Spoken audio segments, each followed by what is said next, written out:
तो साथियों welcome to Gurukul exam. चलिए साथियों, आज पहले पेपर में जिन प्रश्नों को पूछा गया है उन प्रश्नों को आप सभी के लिए लेकर आए। तो प्लीज़ आज की वीडियो को आप शुरू से लास्ट तक देखना, ठीक है। चलिए, आज का पहला प्रश्न था कौन सा वर्ण जो है साथियों वो घोष वर्ण नहीं है, यानी कि घोष जो वर्ण है वो नहीं है, ये पूछा गया था प्रश्न के अंदर। तो आपको बता दें साथियों, इस प्रश्न का सही आंसर क्या था वो जान लीजिए। ये जो है साथियों वो घोष वर्ण है, आ भी है डा भी है, लेकिन छः जो है वो आपका घोष वर्ण नहीं है। तो आपका राइट आंसर था ऑप्शन नंबर बी वाला। आइए मित्रों, आगे आगे पूछा गया था किस शब्द में त्रा स्वर नहीं है, यानी कि त्रा ये था कृपा, दृष्टि, कृष्ण और रिवाज, लेकिन स्वर की बात हो रही है कि त्रा स्वर नहीं है। तो ऐसे प्रश्न का सही आंसर होगा रिवाज में क्या साथियों, वो जो है त्रा स्वर जो है वो नहीं है। तो आपका राइट आंसर रिवाज हो जाएगा, ठीक है। आज ये मेरे प्यारे मित्रों प्रश्न नंबर नेक्स्ट पर आइए। किन ध्वनियों का अनुस्वर कहा जाता है, यानी कि किन ध्वनियों को अनुस्वर कहा जाता है। तो अनुस्वर किन्हें कहते हैं साथियों, ये मैंने आपको कई बार बताया कि स्वर के बाद आने वाली रसिकीय ध्वनियों को हम अनुस्वर कहते हैं। क्या कहते हैं साथियों, अनुस्वर। किन के बाद, स्वर के आने के बाद, ठीक है। राइट आंसर ए हो जाएगा। आइए आगे पूछा क्या, किस शब्द में गुण संधि है। तो गुण संधि किसे कहते हैं साथियों, ये भी हमने आपको बताई है। किस शब्द में गुण संधि है ये पूछा गया है। तो क्या भारतेंदु, भारतेंदु क्या थे, उनके अंदर गुण था, तो गुण के अंदर क्या हो जाएगा, गुण संधि। तो राइट आंसर क्या हो जाएगा, भारतेंदु के अंदर गुण संधि है, ठीक है। चलिए आइए साथियों, आज पूछा गया था वृक्ष छाया, वृक्ष छाया का संधि विच्छेद क्या होगा। तो मैं चार ऑप्शन थे, वो चार ऑप्शन आपके सामने थे। आपसे पूछा गया था वृक्ष छाया का संधि विच्छेद क्या होगा। तो संधि विच्छेद क्या होगा साथियों, वृक्ष प्लस छाया। क्या साथियों, वृक्ष प्लस छाया।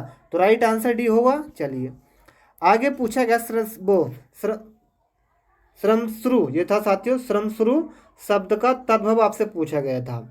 तो श्रमश्रु शब्द का जो तद्भव रूप है साथियों वो मेरे प्यारे मित्रों था मूछ। क्या था मेरे मित्रों, मूछ था। तो आपका राइट आंसर क्या होगा मित्रों, ऑप्शन नंबर ए वाला, ध्यान से नोट करिएगा, ठीक है। चलिए आगे पूछा गया था विपरीत अर्थ का बोध करने वाले शब्द को कहते हैं, विपरीत अर्थ का बोध करने वाले शब्द को क्या कहते हैं, ये आपसे पूछे। तो विपरीत, विपरीत क्या करता है, विलोम करता है। पर्यायवाची अनेकार्थी मतलब एक शब्द के कई सारे उस नाम वो होते हैं पर्यायवाची, एकार्थ और समानार्थ ये आप सभी जानते हैं। लेकिन विलोम क्या होता है, दिन का रात, आगे का पीछा, तो ये होता है विपरीत। तो राइट आंसर क्या हुआ, डी वाला, बहुत सही दोस्तों, बी वाला। समझ पाएंगे आप सभी छात्र। चलिए एक प्रश्न था वर्ण शब्द का अर्थ नहीं होता, यानी कि वर्ण शब्द का अर्थ नहीं होता,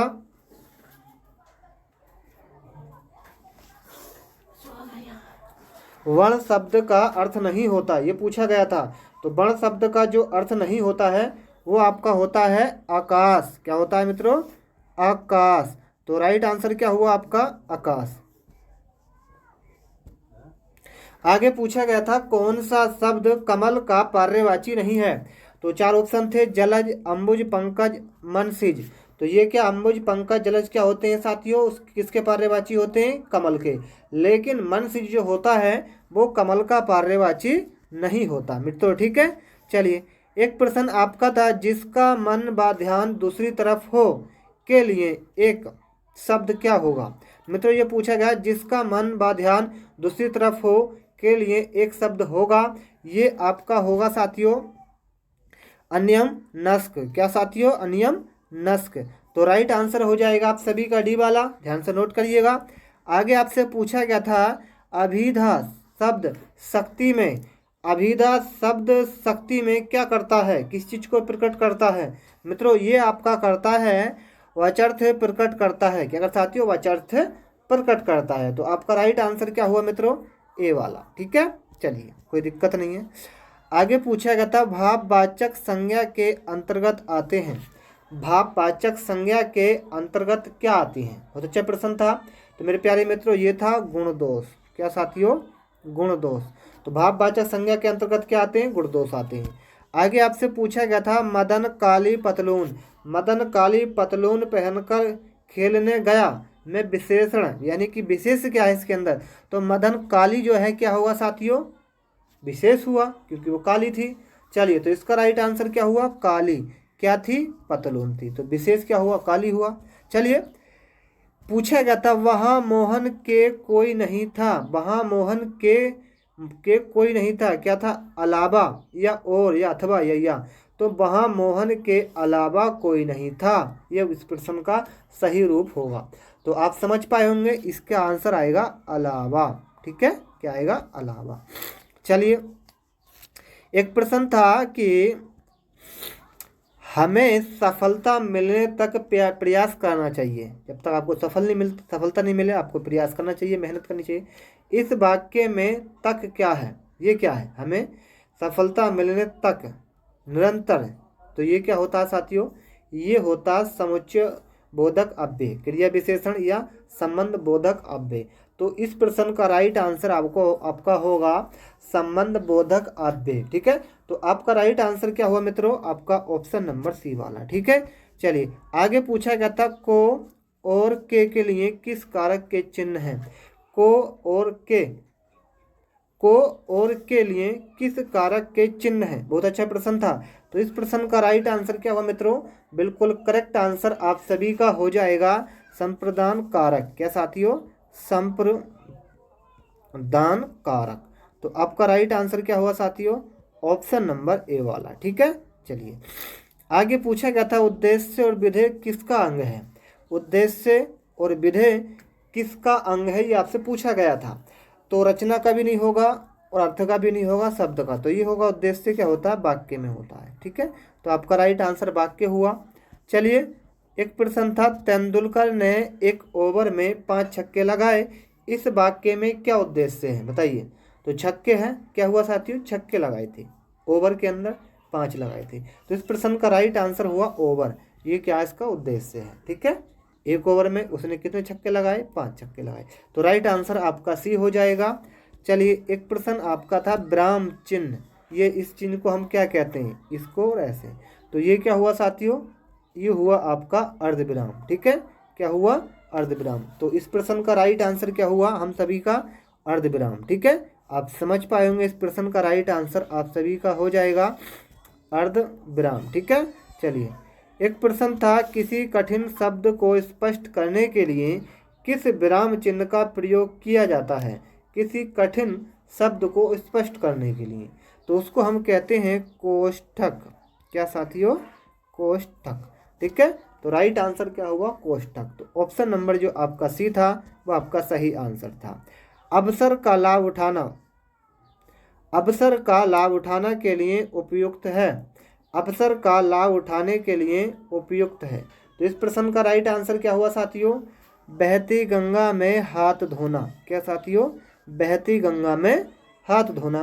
तो आपका राइट आंसर क्या हुआ, ए वाला। ठीक है, तो ये कुछ महत्वपूर्ण प्रश्न थे मित्रों, कैसे लगे बताइएगा कमेंट में।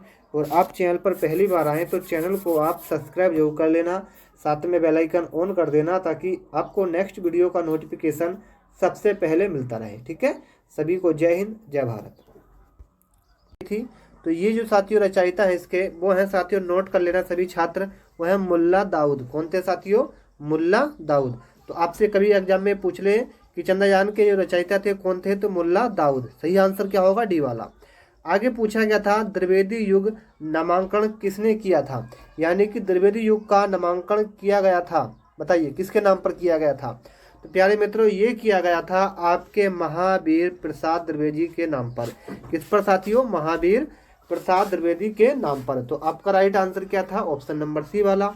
ठीक है, चलिए आगे पूछा गया था, प्रश्न सही नहीं चमक रहा, इसको देखते हैं। ठीक है, ये प्रश्न, चलिए इस प्रश्न में पूछा गया था एक दूसरे से भिन्न नए नए विचारों एवं रचना शैलियों के जो 7 कवि प्रयोगवाद के कवि के रूप में प्रसिद्ध हुए, उनकी कविताओं के संग्रह का सही नाम क्या था। बहुत अच्छा प्रश्न है।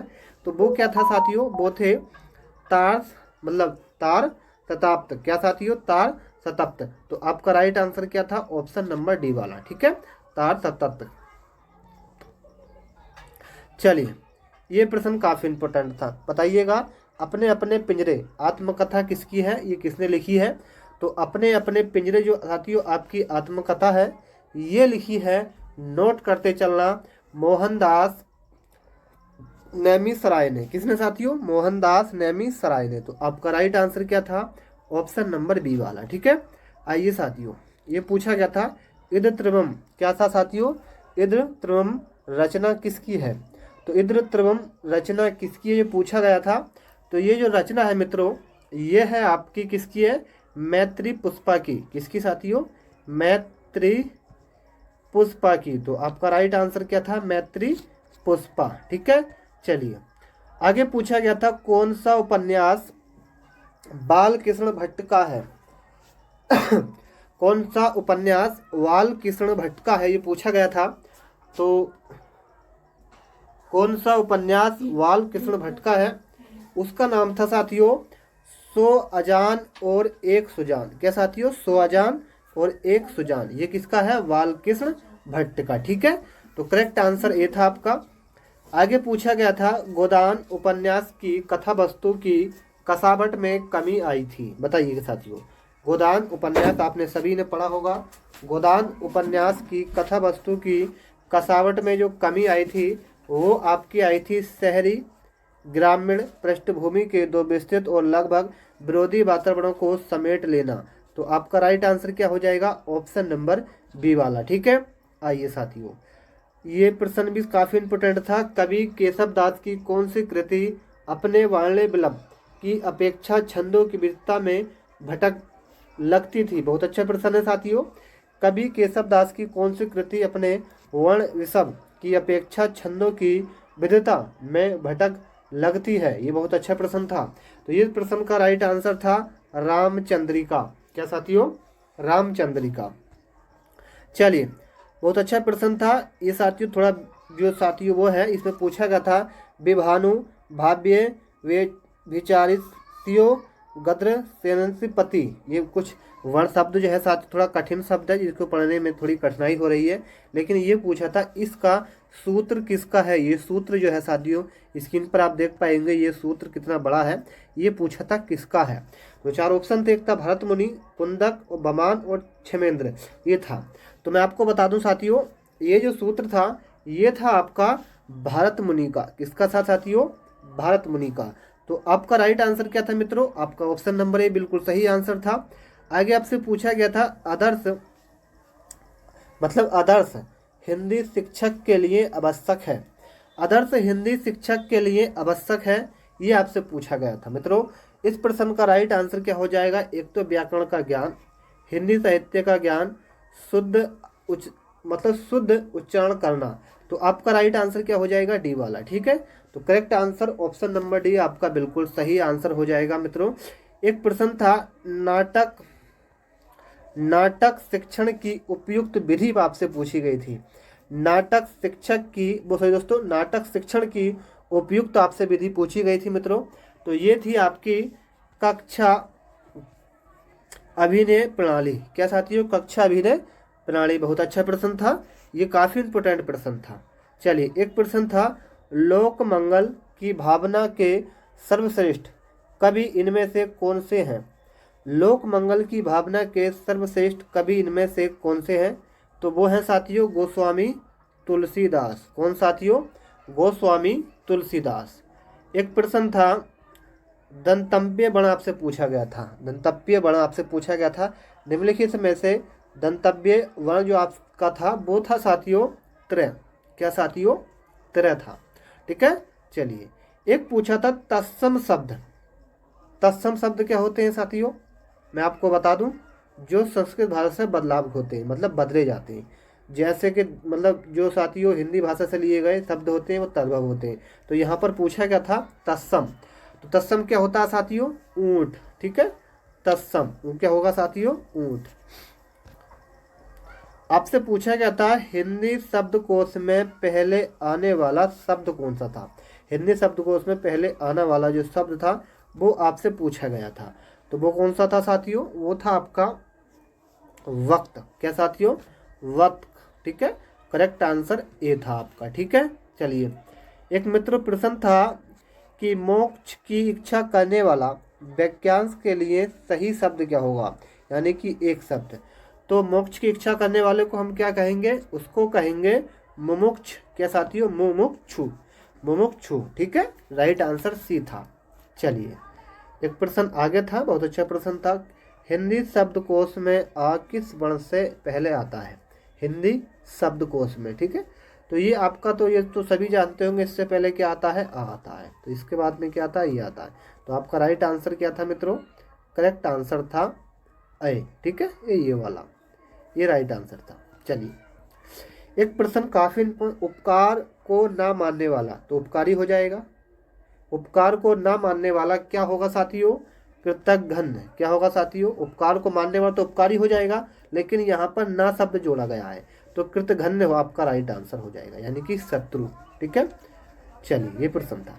ताजमहल का अद्भुत नमूना है, रिक्त स्थान की पूर्ति कीजिए। ताजमहल क्या है साथियों? एक किसका अद्भुत नमूना है? तो ये है साथियों आपका स्थापत्य कला का। किसका साथियों? स्थापत्य कला का, ठीक है। ताजमहल स्थापत्य कला का एक क्या अद्भुत नमूना है। तो राइट आंसर आपका डी हो जाएगा।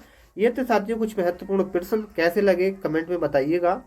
और आपने चैनल को सब्सक्राइब नहीं किया है तो प्लीज़ आप हमारे चैनल को सब्सक्राइब जरूर कर लें, बेल आइकन ऑन भी कर दें, ताकि आपको डेली वीडियो का नोटिफिकेशन सबसे पहले मिलता रहे, ठीक है। चलिए, आगे पूछा गया था प्राकृतिक पर्यावरण में